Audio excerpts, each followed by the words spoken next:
Céline. Bonjour, Inexpédition et Sciences Po Bordeaux. Alors, je vais vous raconter ce que j'ai fait depuis ma sortie de Sciences Po Bordeaux. Donc, on va discuter de leadership, de crise dans le monde du travail et de moyens de résoudre un peu le problème de l'engagement, du désengagement dans le monde du travail pour aider la société à évoluer de façon positive.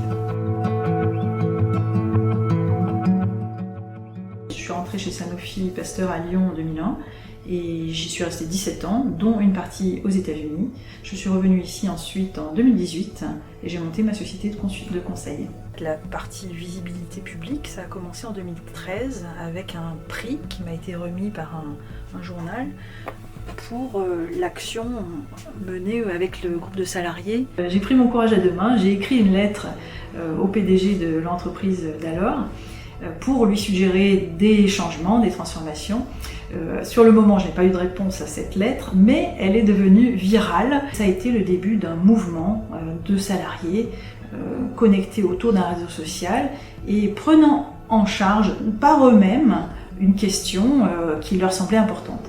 Et pour moi, ça a été une découverte de la notion d'engagement. Depuis, je n'ai eu de cesse de reproduire cette dynamique d'engagement, de mobilisation de communauté au service de divers projets business. Mon message principal, c'est que les entreprises ont beaucoup plus de talents qu'elles ne pensent en avoir.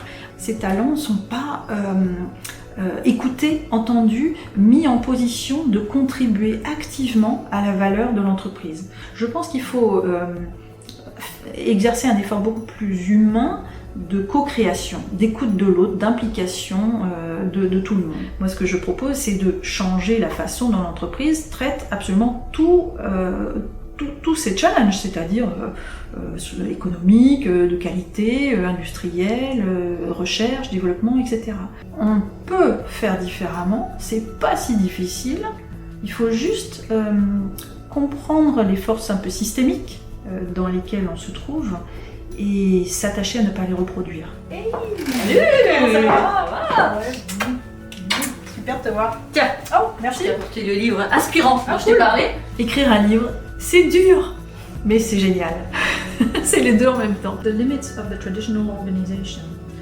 To a much changed workforce, the traditional organization can feel like a straitjacket. Its operating model was built on the principles of scientific management and has been only marginally adapted since then. The vast majority of large organizations, and many smaller ones too, still promote hierarchy, order, shareholder value, segmentation, individual merit and bureaucracy. C'est ton expérience aussi? Moi, ce qui me marque beaucoup, c'est que l'impératif de flexibilité qu'on fait reposer sur les collaborateurs, elle est extrêmement absente de tous les grands modes d'organisation de l'entreprise.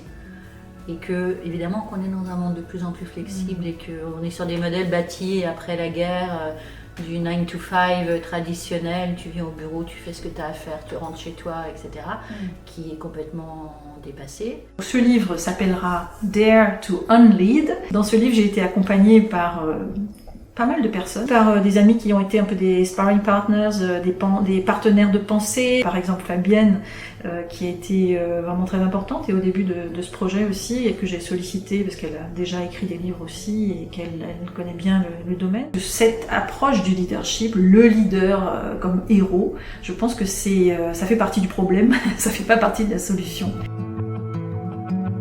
Alors mon conseil pour les étudiants de Sciences Po Bordeaux, d'abord ça serait de réaliser la chance qu'ils ont. C'est vraiment une école exceptionnelle qui donne des fondations très solides, je trouve, pour la vie d'après.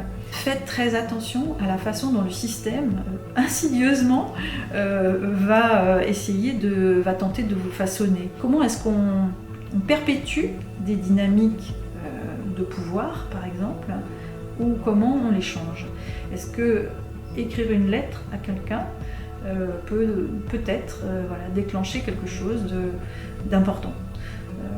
Et il ne s'agit pas d'être en révolte, hein, c'est pas ça que je prône. Ce que je prône, c'est la co-construction. On a besoin de tout le monde. Il ne s'agit pas de remplacer une domination par une autre. D'accord ? Il s'agit vraiment de créer de nouveaux modèles d'interaction. Et forcément, il y aura de la résistance. Donc, soyez prêts. Merci. Merci.